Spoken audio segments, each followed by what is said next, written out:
We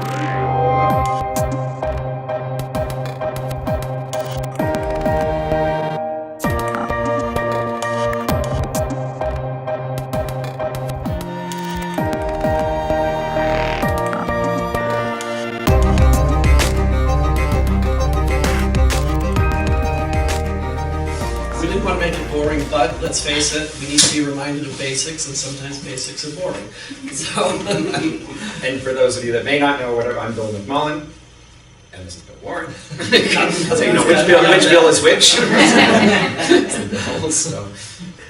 So we'll start just briefly. Kind of wanted to just do a quick little overview of the different judges' licenses. Some of you may or may not be familiar with how the judges' education system works and how we get our designations and our licenses and how long it takes to go through. But somebody that wants to be a judge, maybe people that here that are in the L program and beyond that too, but you have to start, no matter where you are, if you're starting as a young rider, person wanting to get involved in judging, or if you're an accomplished professional, 50 years old or whatever, in Grand Prix, if you want to become a judge, you have to start at the USDF program, at the L education program. You can't just jump up and say, oh, I want to be a Grand Prix judge, and just say, okay, just sign up for that. Yeah, it doesn't hurt that. Can I interrupt just for a second? The L program is not just for judges, and I recommend anybody that rides, competes, or just wants the education. A lot of the program is really beneficial as a rider to really understand the biomechanics of horse and rider, which also brings you to, I think, a better understanding in how you approach your training, but also then understand better when we're sitting at sea why we give what we give. So it isn't only for people that want to be judges. There are a lot of people that go through the program that never intend to become judges, and it's a good program. It's open to all USDF members, and again, you don't have to enter that program with the intention to do the exam and test. You can do just the certain segments that are all about the education, and say I don't want to do the exam part. So you're not like held to have to do that if you don't want to. And again, really super beneficial. But it does take some time. It takes, once you're accepting the program, and to do that, you have to have second level scores. But do you have to have a third level score now too? I think. For L, yes. Yeah. You have to have Is that third right? level scores. Or is it now. just They upped one it, per yeah. level, I think, whatever? Third one, you have to have Right. 63%. So the program takes most of a year, at least a good solid year to go through, because there's several segments to it, and each one takes a weekend, and then you also have to do a certain number of hours where you go to a show to scribe, volunteer to scribe, and sit and observe judges judging and so on, so that you have a well-rounded background before taking the exam. And then once taking the exam, when you pass the exam, then you have an L, your learner license, and you can judge at schooling shows, not at recognized shows. And if you pass it with a certain level, then you automatically can apply to the small art program, which is the first level of the USCF, the recognized judges program. You have to pass with distinction to go on. So once you have that, then you can go on to the small R, which you have to apply to, and you have to have 15 references from other licensed officials to apply. And then once you accept, and additionally, you have to have fourth level scores. You have to write at least 5 tests at 65% or above at fourth level to apply to the small R program. So at each level, you have to have accomplished riding above and beyond at the level that you'll be judging at.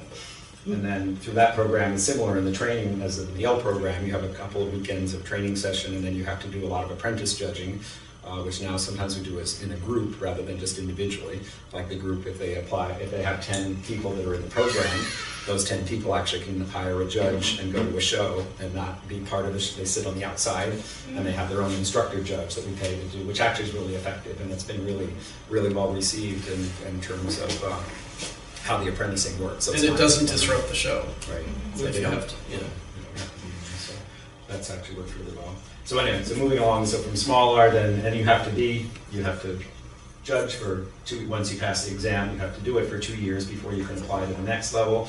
Large R, which you have to have 5 scores at 65% or above at Pre-St. George to go to large R, and then you have to go through the same program and so on to that, and then to do that for 2 years, and then to apply to the S or the senior level, then you have to have 5 Grand Prix scores at 60% or above to apply to the S. So as an S judge, that's the highest level of our national judges, national rated judges that can judge through Grand Prix at national rated shows. And then moving on from there, if you want to talk a little bit, Well, going from that to the FEI. The FEI is similar to the national that we have. Everywhere in the world now, a 3-star has to have ridden Grand Prix, where in the old days that never was the case, but now all over the world, 3-star judges, once they enter a program, have competed Grand Prix with a certain number of scores, so that's worldwide now. And I think the requirements have changed a little bit now, but you have to have been a senior judge, I think, for at least 2 years. Then there's different applications. You have to go through your own federation, so everywhere in the world has to go through theirs before they can approach the FEI. You can't just send an application to FEI. And if your own federation doesn't think that you're up to par, then it stops there. And if they approve you, then they will submit your name to FEI, and then you can submit another application, and then you're in the program. Then, just like we have, there's, they call it shadow judging. There's not as much apprentice judging as we have nationally, but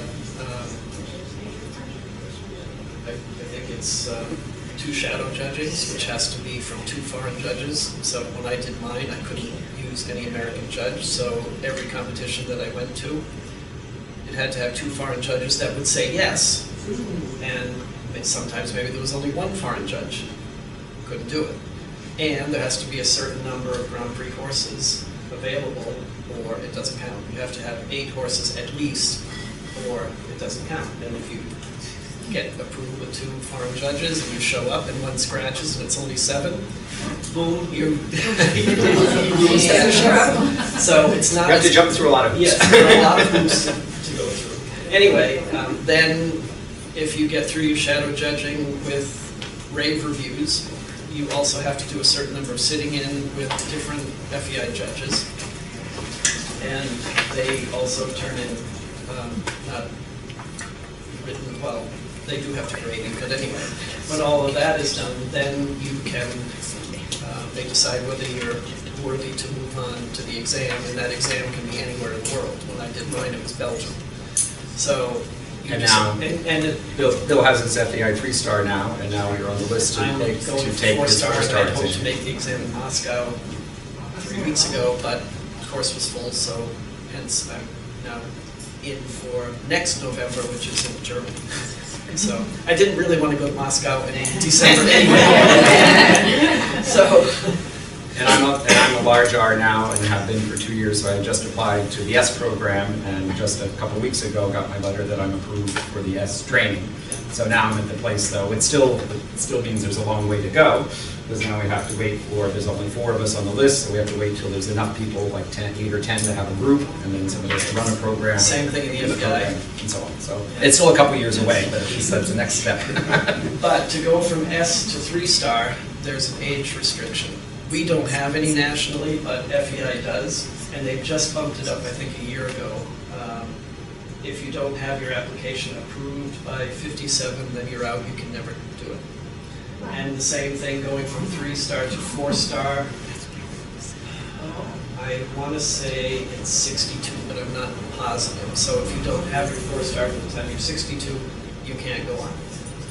And then, yes? I'm sorry, but, okay, to do that then, let's say you want to be an S judge. Yes. 3-star, 4-star. When do you have to start then the L so that you don't? You better age do it out? early enough and be able to do arithmetic. That's why not waste time. That's why especially like the young riders, all these young riders we have in here, whatever, the ones that want to judge, we'd encourage them to, get into the program if it's something you But think you they'll want take to do anyone down the for road, L? it's worth doing. Any age for L program? Yes. And I think 4-star is the same as 3-star. Once you have passed exams and you have your license, then it's, I think, judging a certain number of CDIs over a 2-year period. There is no program for 5-star. I asked one time, well, what does one do? Because there's no application, and the only answer that I got was when the powers that be decide to know. So, it's not necessarily your own federation, it's really the FEI. And there's mandatory Decides. retirement from the FEI at 70. And 5-stars extensions. can do a 1-year extension 2 times, and then they have to retire. But 3 and 4 stars have to retire at 70. They're trying to get a change, but so far there's been no lightening up in the 3- and 4-star age group. So at 70 they have to finish. And I waited, like as an example, I applied, I was all accepted in the large art program, this could happen again. I waited 5 years before there was a program. Oh my God. So like I was, so it goes on. And now I may wait, who knows, hopefully within the next year there'll be enough for the S program, but I waited a long time. If everything goes well, there's no delays, from L to S, that's about 10 years. It used to be worse because you had to have each license for 3 years, and then they shortened it to kind of fast track people along. But that's still between 8 and 10 years if all goes well. But like Bill said, you waited 5 years for one program. So that, if you really were on a mission to go to FEI, that screws it up. There. But like I said, hopefully this is something that's very familiar to you, but it is the foundation by which we're going through the L program and the foundation for our training and writing and judging. Starting obviously at the bottom runs with rhythm and relaxation, and suppleness building toward collection, and power and impulsion as you go through the levels, and then straightness before collection as we go on to the higher levels. Anyway, that's the 8-second version of the training. But the point being that all of those components, that's what we're looking for as we learn to judge and we're sitting and judging, that all those components are going into every movement. In every box we're considering every box. Most of that, depending on the level and all of that, where that's what our mindset. And again, and looking at the foundation, the rhythm is, of course, that the quality of the gait is the main thing that we're really always looking for. In terms of the purity of the gates, that's what we're all here for, right? To strive for maintain the purity of the gates in our horses. So that is the most important. And that's what dressage is supposed to be about, to make the gates more beautiful, make the horse more beautiful, but unfortunately it isn't always the case. And sometimes when we have to then tell a story and give lower marks, more often than not, the first 2 rungs of the training scale are broken, and we see it and we have to say it, and that's not always received well, sometimes because it's not understood, and sometimes it's just that's not wanting to be heard. But that's the, like you said, the 8-second equation of what we're looking at with each box that we touch. So another aspect that we just want to address a little bit is accuracy in figures, which I know Bill would love to expound on. Well, and again, another thing that we should all take to heart in terms of even starting at the basic level, at training level, and how we ride and present our 20-meter circles is the foundation for where everything else comes from. It's like building a house. I mean, if we mess up the foundation, then everything we build on top of it crumbles sooner or later. And I don't know why, because I was not what I would say great in geometry in school, but somehow as a rider, I've always been very detailed in lines and figures, and it's one of my pet peeves, and anybody that's ridden with me knows how strict I am.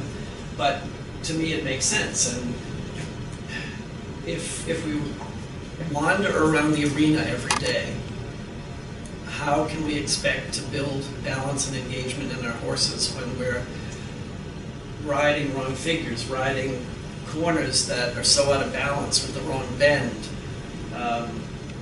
riding circles, pushing the haunches out, or riding what we think are a 20-meter circle when it's really 30. And actually, you can say it's a two-judge championship. Yeah, I want to actually say something about the 20-meter circles and the serpentines. I had an opportunity to judge the Colorado Championships just a couple months ago, and I sat at B at the side at B, and Janet Foy was at C.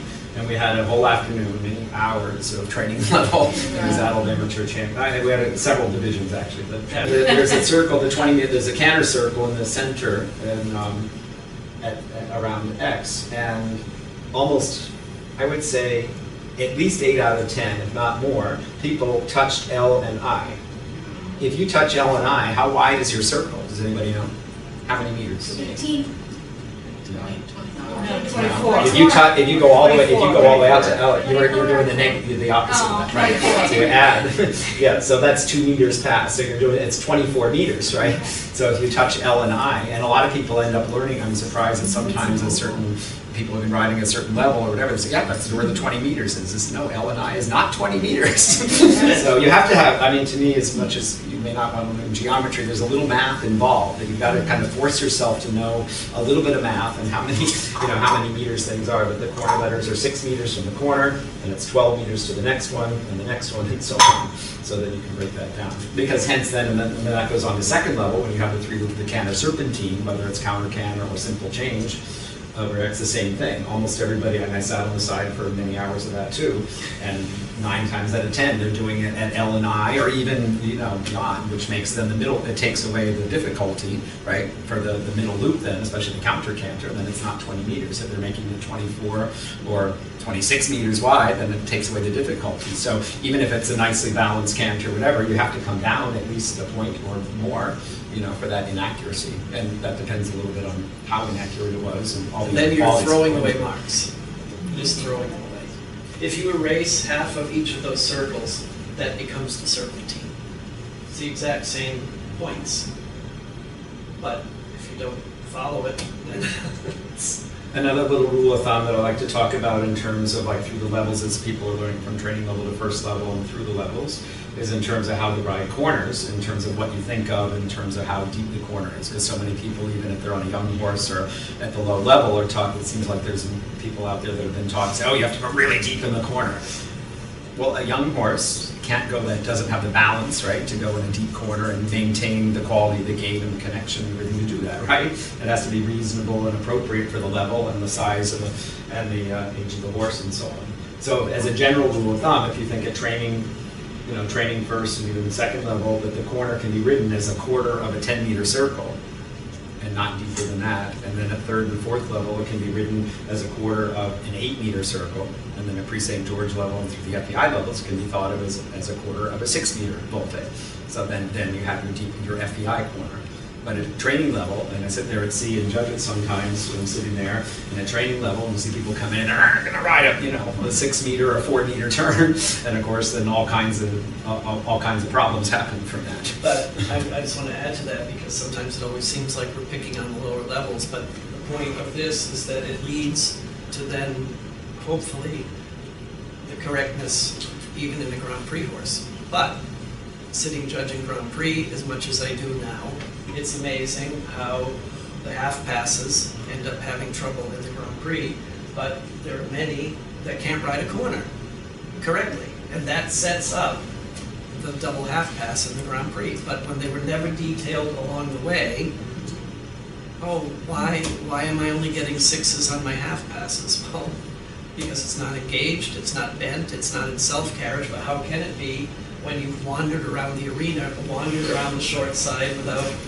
a Grand Prix corner? So it's not we're trying to pick on the lower levels, but if we don't pick on the lower levels, then it never. You can't suddenly get it then when you get up there. Exactly. So That's a good question. Hypothetical question. Let's say you have a horse that's, say, second level, around second level, and you're a training level rider. So what's the correct thing to do? Do you ride that, even though the horse can ride a smaller corner, you do that, or do you just stick with your You're showing it at second level? I know you're showing it at Training. Oh, wait. The riders in the training. rider's training, Right. and say the horse is a little more. The advanced. horse knows more, yeah, Yes. great. So which corner do you do? Depends what test are you doing. You're doing a training level Training- test. training You're doing level then it test. should be written like a training level, ideally like Irregardless of the that. horse. If it can do it more balanced or whatever, but I wouldn't force it, it's more if it stays within the correct lines. If you can, that's a good. I mean, if you can do it in a good And way, if the horse can. if the horse can do it and you can ride it appropriately in a good way, a little bit more than that, or less than the 10 meters, then as long as it okay, keeps right? it can be up. Yes, that can be okay. You won't be penalized for that. But if you take that risk, then you're taking a little more risk, right? You're saying, oh, I'm training level, but I can make it look a little more than that. You take a risk. If you do it well, then fine. And that goes along through the levels of anything, from riding a pirouette, taking a risk in a counter pirouette, and I dare, like a working pirouette, and if I dare to make it smaller, sure, that's great if you do it well. If it comes off well, then you get a higher points for sure. You get more points for sure. But if you take that risk and then boom, you lose the rhythm, lose the connection or the bend, then you're down below 5. Hopefully everybody sort of has an idea of what all the numbers stand for. Because sometimes, no surprise, some people don't. They just hear those numbers and don't really know that we actually do have a real word that goes with every number. And of course now we have our half points too. We didn't come up with separate words for the half points. Every box has the directives for the movement that's required. Let's say it's second level shoulder in, and it happens where maybe a horse isn't as engaged as it should be yet, but the rider's trying their heart out, and they get the front leg a little bit away from the board, and okay, maybe the bend is not quite coming where it should, but they're sort of making an attempt to meet the requirement. To me, that's marginal. It isn't going to get more because it's not the correct angle and the bend and all of that, but they're at least making an attempt to show what is required in that box.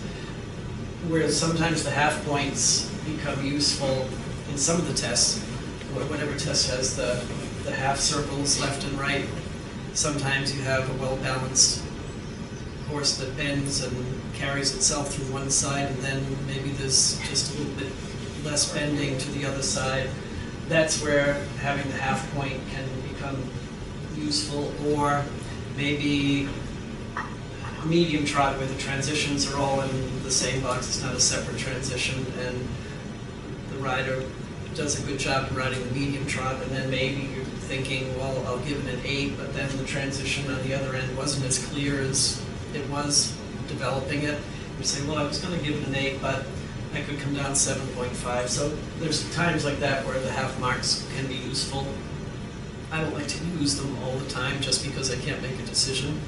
I'd rather make up my mind as best I can and use full marks and then save the half marks when there's sometimes a little variation of something. Otherwise, you can get into a little bit of trouble if you're just so freely using,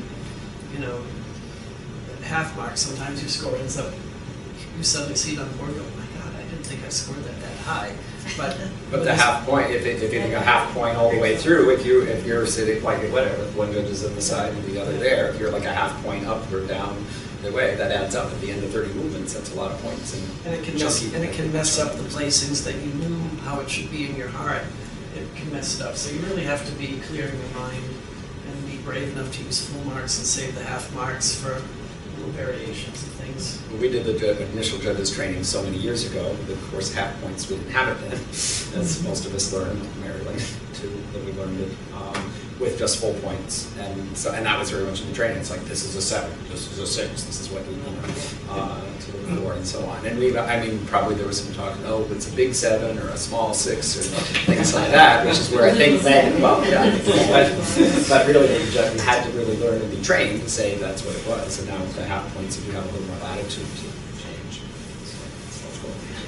A couple little video clips, and these are things that are all on these are on the USDF website under the E-Track. Is everybody familiar with E-Track? All members can find them. If you're a USDF member, you can access E-Track. Just go under education, and it's E-Track, and it has, I don't know, a million things on it that you can access, from videos and articles and all kinds of things that you can access the whole through all the levels and all the movements. You can see things from the old symposiums back to Conrad from the 90s and before that and so on. They have all that archive there, and you can access it, and it's really great. Okay. The essence of the movement is that the horse stretches out and down equally, and the rider maintains a light contact. The horse should stay in balance, still stay bending in the direction of the circle, and show a relaxation of the top line.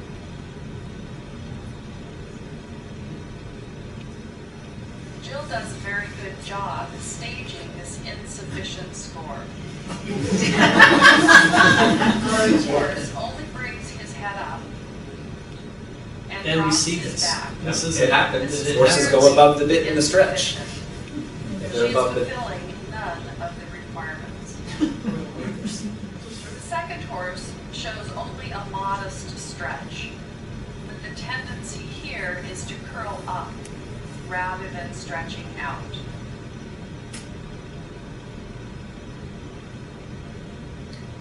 It also even interrupted the rhythm a little bit at one point too, This didn't is a it? 5. This horse fulfills all of the requirements for the movement. The horse goes down, the horse goes out, the rider maintains contact, and the horse is very submissive when she picks up the reins. She's Eight or followed the nine. training scale. And what she said about very submissive in the retaking of the reins, I think that's one thing that I really try to watch for when I judge the stretching circle, is to watch it and I say, okay, it was willing, I'm thinking like this is 7 or maybe 8 if it's good quality and so on. And then I really wait to give it, before I say that number, until a retake of the reins has happened, because so many times that's not done so organized, like that lady wrote it very smoothly and well, but so many times that's all of a sudden there's hiccups there and that retaking of the reins. So often I make a comment, rider needs to be more organized in the retake, and then I'll come in and that's going to bring what was a good stretch, and 8 means good down, But there was a transition into the stretch, and there has to be a transition back from the stretch, and that's part of the score. It's not just how far out and down it went, but the acceptance. And thinking about the other little parts, these we call them modifiers when we're judging. We're trying to look at the, like I said, looking back to the training scale with the rhythm and relaxation, all the components of the training scale that make this a good, to come to a good mark, or the mark that we're going to come to. Right. And then things as the size and the shape of the circle can be a modifier. So again, even if it's a good stretch, let's say it didn't, back to our geometry, say if you can tell, let's see, it didn't even get to I, if it was more like a 16 or 17 meter circle, well then it's got to come down at least a point or more because of that, even though, we were thinking, it's good quality here and so on. Or if the circle went, they rode into the corners, and it wasn't a circle, and that happens. Do you suggest taking up the outside ring first when you're taking up the reins? When I retake, Yeah. no, I take a little bit inside first, then outside. Oh. When I stretch, I start a little bit from the outside, because then you're also following the bend of the circle. And then to not chance then changing the bend, Mhm. I start a little bit from the inside. But I'm talking like Yeah. minuscule, but I start with the inside. Still needs activity. Punches trail too much.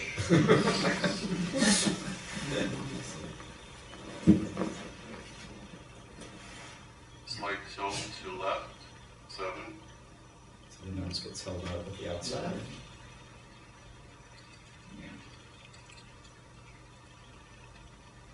Needs better control of shoulders, 7.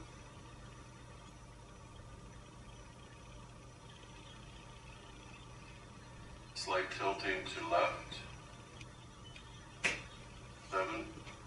Because the music is so good, But in the turn, he shows a left flexion instead flexing and bending right in the turn at M. Suggestion, prepare your turn with a sooner preparation to flex and bend before asking to turn. The turn under hunches shows stiffening against the bending aids, but the walk rhythm is maintained. Suggestion, the flexion and bend could be more established before the start of movement. The forehand gets a little behind in the turn and causes a slight interruption in balance. Keep forehand leading with a supple bend so that he can cross his outside foreleg better over the inside. The contact can then be more stable as well. It's amazing how often they're ridden completely straight without bend. The left turn has more suppleness and balance. It is the horse's more supple side and he is more comfortable to that direction. A well-written movement. So could give that one. So That could be easy 7. But a point higher the other one because of the stiffening and not keeping the Walk bends. is Maybe maintained, 6. but not starting from the straight line. Suggestion, avoid giving away your points by not starting from the line between H and M. The rider turned the horse like a normal turn for about a quarter, then started to turn on the hunches from that point on. Prepare on the straight line so that a 180-degree turn on the hunches is shown. Rider has a good feel for the maintaining of walk steps. Right turn on the hunches, a much better start, but the end has slight stiffening against the contact. Stop it. The medium Can walk you back it up? is slightly more equal in steps. It was better, but I wouldn't be any higher in the score because, well. Do you want to see that one? Walk is You maintained, can look at but both not again, but starting the from second a one, straight line. Suggestion, avoid it did take giving weight away your behind, it points did turn, by but not you'll see starting in a from the minute. line between H and M. The rider turned the horse like a normal turn for about a quarter, then started When we to turn talk on the about the hunches bottom from part that of the point training on. scale, the rhythm, Compare on the straight it line has to so be a that clear the 4-time rhythm, which it is 180 right now. turn on the hunches is But shown. watching the turn, Rider has a it's good not feel for 4-time the anymore, maintaining it of almost walk becomes steps. Can you see how it lateral. becomes lateral in the turn itself? The walk But the rhythm end is has broken. slight stiffening against The turn contact. itself is The correct, but I walk still wouldn't be Let's more do than that. 6. Watch the second one again. From that point on. Compare on the straight line so that a 180-degree turn on the hunches is shown. You see, so Rider the has a V good feel for the maintaining of is walk lost steps. and it becomes Right lateral turn on the in the hunches, turn a itself. much better start, So it loses the but the end quality. has slightly Then I take it out of the score for the medium For the- walk, Medium not the collected turn walk. itself. Not for That's the turn happened. itself. That the turn itself is quite good. I've given 8s on those and then given 5.5 and 6 For on the the medium quality walk before because that. it's the walk in between the turns that's broken, not the turn itself. I've seen horses completely out of rhythm and then somehow. That's a little unusual, but it can happen. The horse should show clear canter, walk, canter transitions. The horse should be very straight, calm, and in balance. The walk steps must be clearly shown.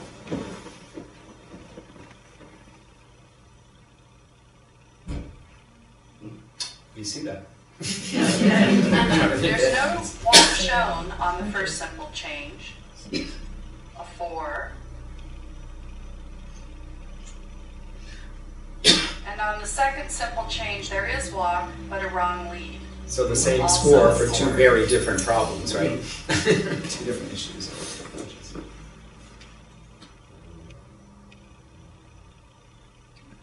The horse shows trot steps in the transitions from canter.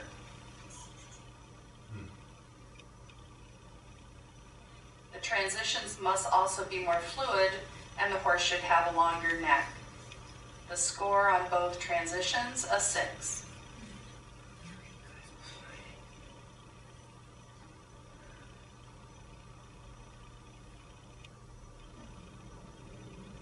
The transitions are very calm, clear, and submissive. The horse clearly takes weight on the hind legs. This Both was- transitions, an 8 I or was a gonna say 9. this is quite good, but often you see people hurrying to get from one to the other. There has to be visible walk steps. Sometimes the horse barely has a chance to walk, and the rider already gives the aid to go out. And sometimes they're anxious, sometimes they want to cover up that maybe the horse doesn't have a good rhythm in the walk. But nonetheless, it's supposed to show clear walk steps for a high mark. And to me, I think second level, that the simple change at second level is one of the most telltale signs of the collection and the balance and the training of the horse. Yes. I mean, it really shows that they may have other things that you're judging second level, and you say, oh, we're doing okay, there's 7s and so on, or whatever, but then you can tell, but then they get into the canter, and you can even tell in the canters that this is not going to happen. and how that's written and how that goes through in the collection is just really, I think, a huge. It's one of the most, to me, was the most important parts of the canter work for second level. It really shows the balance, the communication with the rider, the horse and rider, But I and think willingness to take weight. starting at a very low level, I know I say it a lot these days, maybe I did years ago, I don't know, it doesn't matter. But I have always believed that transitions are the proof of the work. Sometimes it happens, somebody can get on a horse and ride a nice piaffe. They can't ride canter to walk, they can't ride trot to canter, they can't make any kind of a transition, which to me shows a huge hole in the training of either horse and rider, or rider in particular. I always say these days that transitions are your bookends, and the work in between that is supported by those bookends. If you can't ride transitions, you're not going to ride tempi changes very easy. It could be a well-trained horse and you can throw your body all over the saddle and kick it and maybe it changes, but it's not very beautiful to watch. So I really believe that, and these canter, what you just said, the canter walk transitions, I mean, that is a well-trained horse and rider. And if it's not, if it doesn't start at the lower levels, it isn't going to be any different in the Grand Prix. And I see it all the time. A horse can, if it's a really big, expressive mover, they can go in 3 jumps across the diagonal extended canter, and then they keep going around the corner on the short side because the rider has no skill to show a transition back. And that's, to me, that's not riding. It's not real riding. So anyway, that's my favorite saying these days, that the transitions are the bookends for the rest of the work. The gait must be correct and regular. There must be balance and bend, and the horse must not lose collection or cadence. The half pass that comes from the center line never starts at A, it starts at D, but it's amazing how many riders The never horse ride is straight to D. center line. She overshowed. The rider is changing the bend. Sometimes it's incorrect.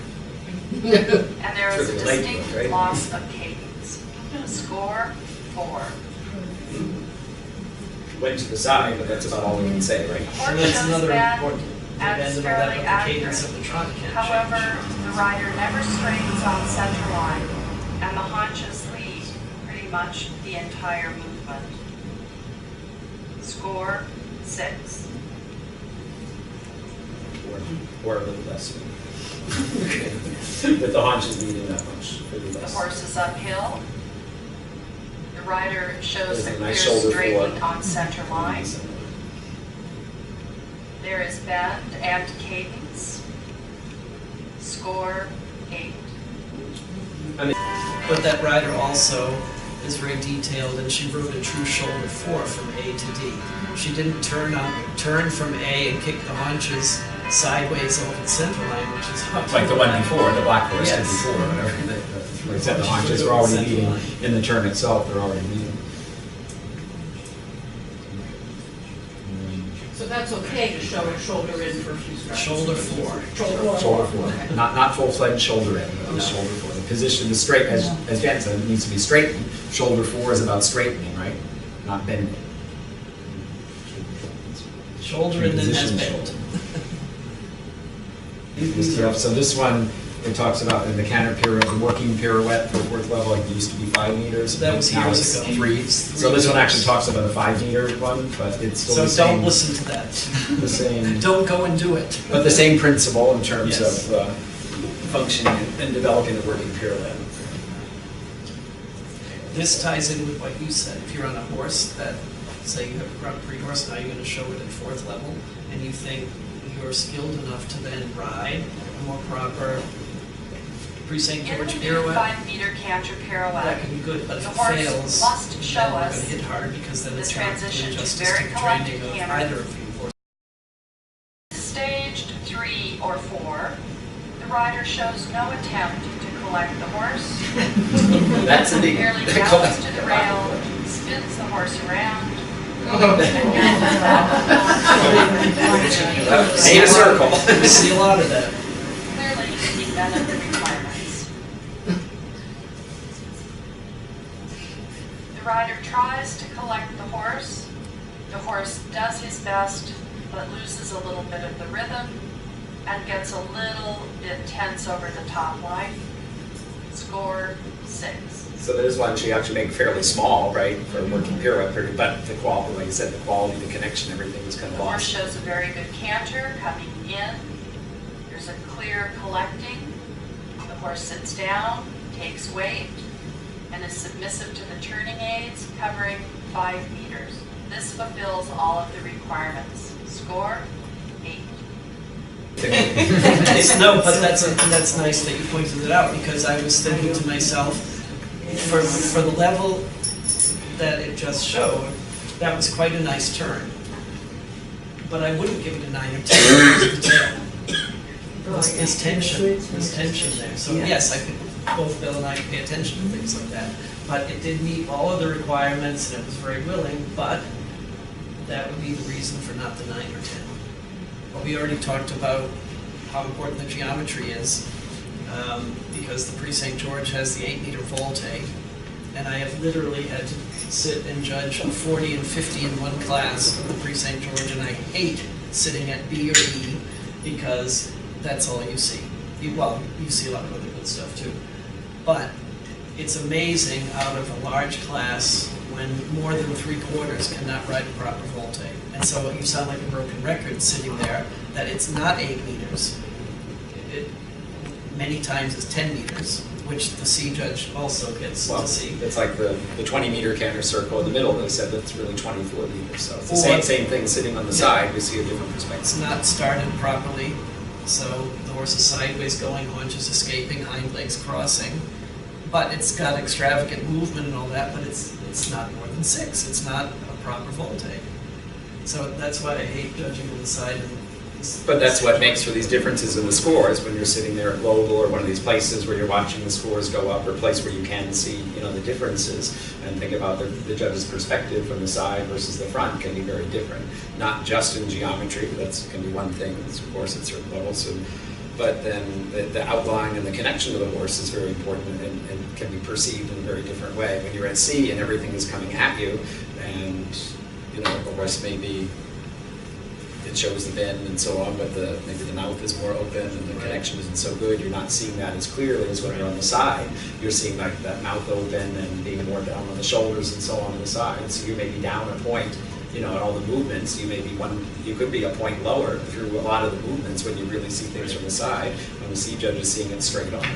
I mean, the halted X is a really good example of how many, you know, how different that can be, because they can halt bullets straight and it can look like an 8, and then from the side, judge, you said they weren't at X, you know, they're a little bit here, and one hind leg is out, and so on. So, you know, maybe you're. But that it could be a couple points lower. I mean, every movement leads to another movement, but just another example in the St. George, when the volte isn't ridden correctly and the rider's pushing the haunches sideways, the hind legs aren't engaging anymore because the hind legs aren't stepping under the rider to then balance itself in self-carriage. So then they come to the end of the volte, now they've got to start the half pass. So if they've got a good strong back and a powerful outside leg, they can somehow kick it to the side, but one flaw in one place then leads to more flaws in another place. So that's 2 of my little pet peeves in the St. George, having to watch it from the side. But then the same thing goes on into the Grand Prix when suddenly somebody has a horse that maybe has the talent and athleticism for the Ultra Collection, Piaffe Passage, but at Grand Prix, and it doesn't matter whether it's a young horse just starting the Grand Prix or the rider's group. It could be the rider's first Grand Prix. A Piaffe Grand Prix is required to be on the spot. So it could be a very athletic horse and it really takes weight behind, but it's advancing. And that's not a true Piaffe. And so a rider gets their test sheet back disappointed because, oh, I wrote a really good Piaffe. Oh, he says it's 6. Well, when it's advancing like that, it's not a Grand Prix Piaffe anymore. I mean, that's for the inter A or B classes where they're permitted, and I2 as well, to advance 1 meter. But in the Grand Prix, it's supposed to be on the spot. And as a judge, we don't know, maybe it is your first Grand Prix, and you're on a very talented horse, but it doesn't matter. Piaffe is Piaffe. Grand Prix supposed to be, every level has to be still judged to a certain standard. But the training scale and my vision of the transitions being adhered to through the whole training process, riders training probably as important, if not more important, than the horses training, because we're the pilot flying the plane, we have to know what we're doing.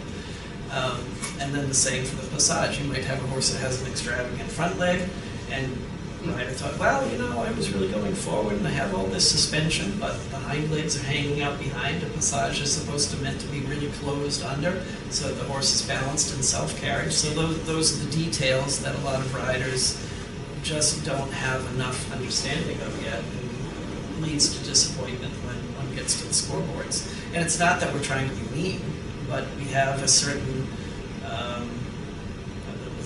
criteria and expectation depending on the level that we ride, and we can't have a different scale because we know it's your first Grand Prix, so we have a scale for that. And Trying a scale for this one. I mean, we're human, we sometimes can tell, okay, this is a green rider on a really great schoolmaster, and okay, we have an understanding, but we still have, we talked about this at the forum in Kentucky. We have to have a scale that follows us everywhere we go, and it has to be the same. We can't say this week, oh, this is a small show, so, oh, we don't want anybody to be disappointed, so we give 7s for everything. This happens. And then you go to another show the next week, and some of the same riders ride, and then they're doing the same rides, but completely different score. Oh, well, this is a bigger show, so that can't be. We have to have a scale and a standard, and it has to follow the judges everywhere, and it doesn't mean that as riders it can't be improved on, but try to learn from what we're saying and talking about and what we're giving. It isn't because we want to be mean or that we think that one's not capable. We're trying to be helpful. We broke it. A last question or two, and we should probably wrap up soon before the night gets too late. Yes. Did you want to maybe explain or present the fact of what's going to happen in January with the FEI rides? For those of you that don't know, this was sudden within the last couple of weeks, that as of January 1st, the FEI test has nothing to do with our national tests yet. Whether we follow suit or not, we don't know. But as of January 1st, all FEI tests, there are no longer general impressions. Paces, impulsions, submission are gone. We have one rider mark at the end, and that's it. And it's a big change. And we're not, judges are not happy about it. And because of all of the controversy over internationally dropping the high and low score, everybody was focused on that. And then at the General Assembly, somehow, I don't really even understand how it slipped in, but then this was voted on, and nobody has any say. We now have to live with it. The feeling is we already judge the gaits, the impulsion, submission in every box that we give a score for. And we talked about this today too. We also factor the rider score in there too. But anyway, they didn't do away with all of them, just the top 3. And also, because everything is so geared for keeping spectators really interested and not sitting there bored, they're trying to I think they're trying to shorten the time frame between rides. So, I mean, not that it takes us that long. I mean, us judges do the best we can to, if you're sitting on a panel of 5, I mean, nobody wants to be the last man sitting there. No, and the computers show, like, who was the last score to get in? So if you're sitting there, it's like, I'm the last one. Everybody wants to be because I can't first. decide on what score to give impulsion and submit. So I think we do a damn good job getting the scores in as fast as we can, but I think they're trying to make it even shorter for the spectators. And so with only 1 mark, we probably won't have any delays at all. I mean, they're going to be getting riders in it. Is there a coefficient? If it's a stellar performance, then the rider's going to get a high mark. If it's a performance that has flaws or missing details, then we're going to score it as we always did before. We're not going to change our ways just because we only have 1 mark now. That we're supposed to treat it as we did before. If it's a submissive performance and the rider takes risk but is able to have the horse in self-carriage and it looks flawless, well, then that rider that probably always got an 8 or a 9 is still going to get an 8 or a 9, but they're not going to get more or less, or that we treat it the same as we always did, so we can just do the best we can. Well, that's a coefficient of 4. That's actually a good question, because there's also a misunderstanding, I think, in freestyles where people, not that they necessarily intend to skip details, but they think that if they spend a lot of money and have the best music ever for that horse, that can win, and sometimes it can, depending on what the technical side is doing. But if one is not really meeting the standard technically, To me, it makes no sense then to try to do the same to freestyle. And I think, well, in our national tests, it's being discussed a lot of whether we need to raise the required score to do a freestyle, and I think it should be bumped up a little bit, and maybe the same in FEI. But to me, there's nothing beautiful about a technically bad ride to music. And yes, there's a coefficient of 4, but the artistic side of the test has to reflect the technical side. The technical, is that is tied into your even how the choreography plays out. And it might be music that I personally love, and maybe it fits that horse, but if you had a lot of problems balance-wise on the technical side, you had mistakes in flying changes, and it happens, everybody has a bad day, then to listen to the music is one thing, but the interpretation has to be affected, because with every little mistake, then to me that's an interruption in interpretation, and transitions that go wrong. So to me, the greatest music for that horse and rider can't be high on that day when the interpretation has so many interruptions because of the technical flaws. Because the previous year at Nationals, which I judged, we sadly had to eliminate several riders because of illegal movements in their freestyles. And not just at one level, it happened at 2 or 3 different levels. And it happened at the Grand Prix as well. And unfortunately, riders that got to regionals with illegal movements in their tests, and it was missed along the way. And then they came to regionals, or national championships, and then the bad judges sitting there eliminated for it. So, and I mean, we hated to do it, but it had to be done, and that sparked this big forum for this year to try to bring everybody more on the same page. Just as an example, there cannot be a movement in a freestyle that doesn't exist in your normal dressage test. As an example, second level does not have canter, halt, canter. And the rider did canter, halt, canter. So right away we had to give a 0, and it escalated from there.